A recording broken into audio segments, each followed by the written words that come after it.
اور پھر اچانک ایک دن انہوں نے جیسے پورے گھر میں طوفان کھڑا کر دیا، جسے دیکھ کر اور سن کر لوگ بھی اپنی اپنی جگہ ساکت ہو گئے، یہاں تک کہ میرا بھائی بھی حیران پریشان ہو گیا۔ میری بھابھی نے الگ گھر کا مطالبہ کر دیا۔ یہ خبر ہم سب کے لیے بہت حیران کن تھی۔ ہم سب بہن بھائیوں نے کبھی سوچا بھی نہیں تھا کہ ہم لوگ ایک دوسرے سے الگ ہو کر رہیں گے۔ ہم سب لوگ اپنی بھابھی کے پاس گئے اور ان سے کہا، بھابھی اگر ہم سے کوئی غلطی ہو گئی ہے تو آپ پلیز ہمیں معاف کر دیں۔ اگر ہماری کسی بات کا آپ کو برا لگا ہے تو اس کے لیے بھی ہمیں معاف کر دیں، لیکن ہمارے بھائی کو لے کر آپ الگ گھر میں کیسے رہ سکتی ہیں؟ اب آپ جیسے چاہیں گی نا ہم ویسے ہی کریں گے۔ بھابھی اگر آپ کو کسی بھی چیز کی ضرورت ہے تو ہم آپ کو لا کر دیں گے، لیکن خدا را بھابھی ہمارے گھر کو، بھائی کو ہم سے الگ نہ کریں۔ ہم سب نے مل کر اپنی بھابھی کی بہت زیادہ منتیں کی، لیکن ان کا تو کان پر جوں تک نہ رینگی۔ انہوں نے یہ جھگڑا جاری رکھا اور ہم سب کو اپنے کمرے سے نکال دیا اور دوبارہ ہم سے بات کرنا بھی چھوڑ دیا تھا۔ یہ سب کچھ ہمارے لیے پریشانی کا باعث بن رہا تھا۔ میرا بھائی بھی بہت پریشان تھا۔ میں نے اپنے بھائی سے بات کرنے کی کوشش کی تو اس نے کہا میں کچھ نہیں کر سکتا، اور پھر آنے والے دنوں میں ان کا یہ جھگڑا بڑھتا ہی جا رہا تھا، جس کا نتیجہ یہ نکلا کہ 2 مہینے کے بعد میرا بھائی اور میری بھابھی گھر چھوڑ کر چلے گئے۔ ہمارا گھر جیسے ایک دم ویران سا ہو گیا تھا۔ سب سے زیادہ مجھے اپنے بھائی کے جانے کا دکھ ہوتا، کیونکہ ایک وہی تو تھا جو صحیح اور غلط میں میرا ساتھ دیتا تھا، مگر اب وہ نہیں رہا تھا تو اب میرا ساتھ کون دیتا؟ جس دن میرا بھائی گھر سے گیا اس دن کے بعد ماں نے ان کا نام گھر میں لینے سے بھی منع کر دیا تھا۔ پہلے تو ابو کوشش کر رہے تھے کہ وہ میرے بھائی کو اور میری بھابھی کو کسی طرح منا کر گھر واپس لے آئیں، لیکن میری ماں نے نہ جانے ان سے کیا کہا۔ انہوں نے بھی سب کو یہی کہہ دیا کہ آئندہ کے بعد تمہارا بھائی کا نام لینا اس گھر میں کوئی بھی نہیں لے سکے گا۔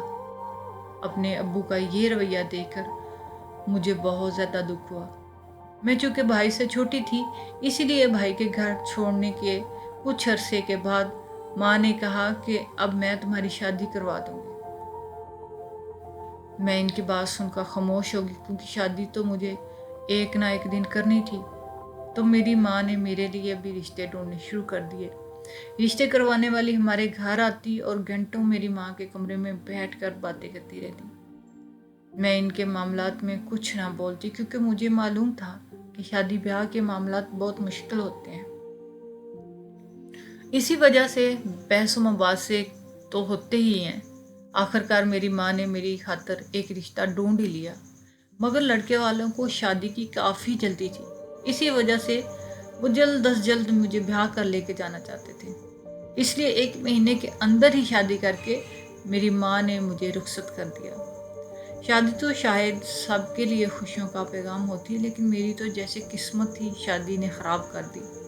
شادی کی اگلی صبح جیسے ہی میرے سسر کی نظر مجھ پر پڑی تو ان کا چہرہ لال سرخ ہو گیا اور وہ وہیں زمین پر گر کے مر گئے۔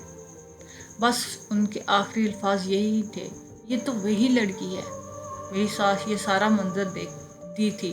بس پھر انہوں نے گھر میں ہنگامہ کھڑا کر دیا، مجھے منحوس کرنا شروع کر دیا، اور میرے شوہر نے مجھے غصے میں آ کے طلاق دے دی۔ ان کا کہنا تھا کہ میں منحوس ہوں، اسی وجہ سے میرے آتے ہی اس کا باپ مر گیا۔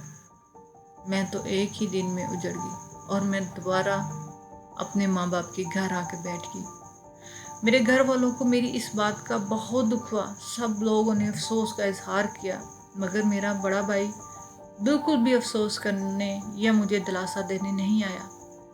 اس بات پہ مجھے اور بھی زیادہ دکھ ہوا، لیکن رات کے وقت جب تمام لوگ سو گئے تو میرے موبائل پر میرے بھائی کا فون آیا۔ انہوں نے مجھے دکھی نہ ہونے کا بولا۔ میں نے ان سے شکایت کی، بھائی سب لوگ آئے مگر آپ کیوں نہیں آئے؟ تو انہوں نے کہا، اس بات کے بارے میں تمہیں بہت جلد معلوم پڑ جائے گا، لیکن فی الحال کسی کو یہ مت بتانا کہ میں نے تمہیں فون کیا تھا۔ اگر کسی کو یہ بات پتہ چل گئی کہ میں نے تمہیں فون کیا تھا تو معاملات بہت زیادہ خراب ہو جائیں گے۔ ان کی باتوں نے مجھے حیران کر دیا۔